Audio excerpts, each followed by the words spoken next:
Hello everyone, this is Story Dive, back again, reviewing, recapping, and breaking down the Easter eggs and references in another episode of American Gods.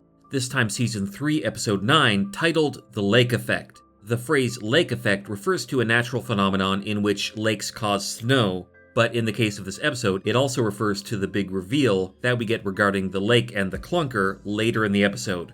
So far, Episode 7 is still my favorite episode of this season, but I did like this episode. As I just said, there were some pretty big reveals, and according to the preview of the final episode, there will be even more reveals then.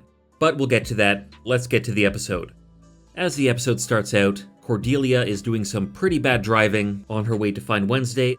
On the radio, we hear that Mr. World's Shard app has launched. It already has 9 million subscriptions on day 1, all of which are now integrated into what Mr. World called a Church of the Mind that will render the old gods obsolete. Cordelia even sees an ad for it on her phone, which she ignores, but she does subtly reveal that she's into girls. Can it find me a woman who wants me for my mind? Cordelia finds Wednesday eating pancakes at the Skyline View Diner. He tells Cordelia they have to be in Chicago by that night, and even refers to her as Fair Cordelia, which is taken right out of Shakespeare's play King Lear.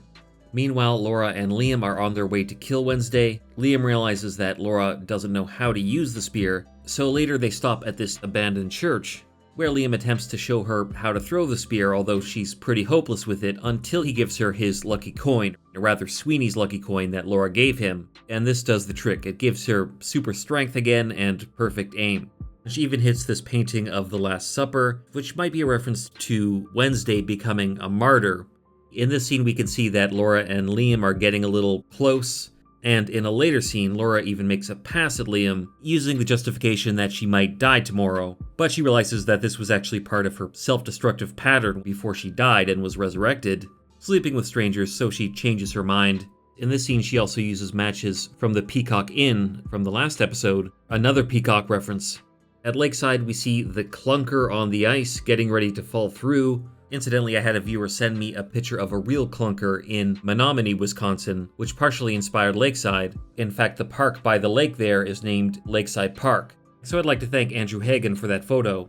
Shadow returns from Florida to the Lakeside Ice Festival. He is warmly greeted by everyone, but he has sad news for Marguerite, which he doesn't get to tell her because she needs to investigate an apparent suicide. Derek, who we found out in an earlier episode was the Lakeside Panty Thief, has seemingly hung himself, but by the end of the episode we'll discover that's not the truth. Chad Mulligan also finds Allison McGovern's jacket in Derek's closet, again seemingly implicating him, but by the end of the episode we find out that isn't the case. Mr. World is back in his original Crispin Glover Mr. World form, and still has Tech Boy seemingly imprisoned in the head grabber. However, after he leaves, Tech Boy escapes and tries to extract information from these spooks as to the whereabouts of artifact number 1. Shadow tells Marguerite he went to Florida to find her son Sandy. However, he wasn't there. He never went to his father in the first place. Marguerite doesn't want to hear it. As we find out later, she knew Sandy was missing on some level, but she just didn't want to consciously acknowledge it. She says the truth doesn't get her out of bed in the morning, which I think is reference to the town of Lakeside, and what Hinzelman says later. Basically that the town knows what's going on some level, but they don't really want to acknowledge it because it's the price of prosperity. Wednesday and Cordelia arrive in Chicago at the residence of Chernobog. Cordelia is on the roof with the Midnight Star, Zoraya Polnochnaya.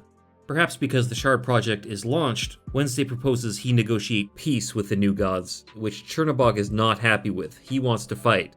Shadow does some investigative detective work with the town records, looking at this picture of who I'm pretty sure is Sandy Olsen, and a number of other kids who seem to go missing every couple years around the same date, the end of December, in other words, the winter solstice. He tries to tell Chad Mulligan about this, but Chad doesn't want to hear it. He seems to partially blame Shadow for what happened to Derek, and doesn't want to accept that there's actually a pattern of missing kids. At the Ice Festival, Shadow runs into Hinzelman, who gives him a coffee. After Tyr drugged his coffee in the last episode, I would have refused that, but Hinzelman seems to be trying to explain that passing the winter in Lakeside is no small feat, yet look how they are prospering. Later in the episode we'll find out exactly why they're prospering, but she also says they're celebrating their good fortune. And then we see an ice sculpture of a Hindu god who is associated with good fortune and new beginnings, the elephant-headed god Ganesha. Within Ganesha's ice sculpture, we see the same coin that Shadow saw in his vision in episode 7. I should note that someone pointed out in the comments that the coin has the words "of the king" written in Greek, and the symbol of the CADUCEUS on the other side is the head of an elephant, so this is potentially an old Greek coin from Alexander's empire in India. Regardless, the ice sculpture sort of gives the coin to Shadow, which becomes his lucky coin. Recalling in his vision that he saw the coin go near the trunk of the clunker, that's where Shadow goes and opens the trunk to discover what he suspected, the body of Alison McGovern, at which point the ice finally breaks, exactly when he predicted, March 23rd from 7 p.m. to 8 p.m. In the lake, underneath the ice, Shadow sees the pile of the many clunkers that are at the bottom of the lake from previous years, and from these come the souls of the children that went missing in Lakeside, including Alison McGovern, Sandy Olson, and the Native American girl from the flashback in the second episode, who points to the break in the ice. As Shadow swims toward it, he also sees the Orishas, OSHUN, YEMOJA, and Aye. Before Shadow emerges, he has a vision of what could have been his life with Marguerite Olson, coming home from work to find her in the jacuzzi while their child is crying in the other room, but she doesn't let him leave and pushes his head under the water, from which Shadow sees what looks like Wednesday pushing him under the water. When he emerges, Shadow finds himself in a hot bath in Hinzelman's house. He has a little chat with Hinzelman, and she confirms what he suspected, which is that she's been killing the kids and hiding the bodies in the clunkers every couple years. She also killed Derek to make it look like he was responsible for Allison. Hinzelman says that these are necessary sacrifices to her so that the town may prosper. They are a necessary sacrifice. She is the god that the German or Norse trader sacrificed the girl to in the second episode, Hodikin, which is the name of a type of Germanic kobold, as is Hinzelman. They might go into this a little more in the next episode, but in the book, it's also explained that Hinzelman is more than just a kobold, which is an elf-like creature thought to be attached to a house or a certain area in German folklore. She, or he in the book, was actually an older Germanic god that became a kobold over time, kind of like Sweeney, who was a god who became a leprechaun. Hinzelman also explains that she looked after Shadow because she owed a debt to Wednesday, so Wednesday obviously knew who and what Hinzelman was, but convinced Shadow to stay there anyway. As it seems Hinzelman is getting ready to take Shadow out, Chad Mulligan appears. He finally figured out what Shadow was telling him, and shoots Hinzelman multiple times, which doesn't work, of course, because she's a god.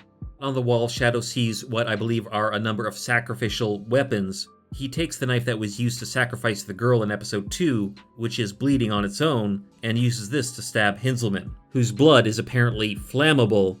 The house catches fire, and Shadow and Chad escape. This might be the last we will see of Hinzelman, but we'll have to find out in the next episode. Meanwhile, in Chicago, Chernobog is enraged because he thought he saw one of the Zaraya, perhaps Verchernaya, in the sky, but it turned out to be a billboard for the Shard app. After this, Wednesday, Cordelia, and Chernobog go to what I think is the Alder Planetarium. Wednesday refers to the Big Dipper constellation, saying some cultures know it as Ursa Major, which is the Great Bear in Latin. As he says, other cultures call it FAVNA'S bow and arrow, which is a reference to a legend of the Sami people in northern Scandinavia.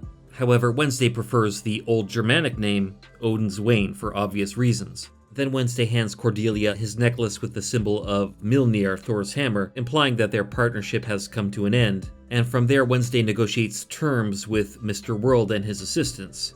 However, the only thing Mr. World can offer them is that he'll allow the gods to fade away peacefully. Back at Lakeside, Marguerite explains that she, on some level, knew that Sandy was gone, and says that she's leaving for a job in Milwaukee. Shadow then offers to come along, but gets rejected. Then, in the final sequence of the episode, Wednesday is careful not to step on Ursa Major, the Great Bear, or Odin's WAIN, as he referenced earlier. And as he's leaving the planetarium, Laura finally catches up with him and takes a shot with GUNGNIR, Odin's spear. While she does this, Chernobog tries to take her out, but Liam saves her, and Laura manages to give him back the coin before he takes a swing from Chernobog, which I'm assuming he doesn't die from because he has the coin. He also vanishes into the Horde at this point. Chernobog's efforts are to no avail as GUNGNIR, with its runes illuminated, pierces the body of Odin. Like it did when Odin discovered the runes, he pierced himself with it, but this time it kills him. With these gods, you can never tell if they're going to stay dead permanently, but the spear does appear to kill Wednesday, at least for now. The following is a book spoiler, although not really so much anymore now that you've seen this episode, but Wednesday is killed in the book as well, just in a different way, not by Laura.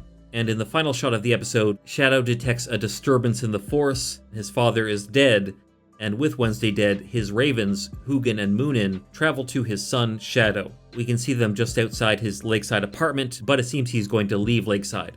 That is the end of the episode, but in the preview for the next episode, the final episode of the season, we see that Shadow will travel to Yggdrasil, the Norse world tree, which has changed location from Ibis's greenhouse. As we can see in this shot, Yggdrasil is much larger than before, and we can hear Ibis referring to a vigil in which Shadow must be bound to Yggdrasil, the world tree, for 9 days and 9 nights. For 9 days and 9 nights. This is also something that happens in the book, and it's taken directly out of Norse mythology. The legend of how Odin discovered the runes, recorded in the poem Havamal. He hung himself from Yggdrasil for 9 days and 9 nights, and in this shot we can also see Shadow with 3 women who are definitely the Norns of Norse mythology. The Norns are kind of like the counterpart to the Moirai, or Fates in Greek mythology, and they dwell at the Well of Urd, or the Well of Fate, at the base of Yggdrasil. So this should be a pretty epic scene for the season finale. As I said, this sequence does happen in the book, but it'll be interesting to see if there are any differences. That is the end of the breakdown, but as always, I would love to hear your opinion. What did you think of this episode? How does it compare to the previous episodes? And what are you anticipating for the finale episode next week? Also, did you notice any Easter eggs or details that I missed? If so, please let me know in the comments below.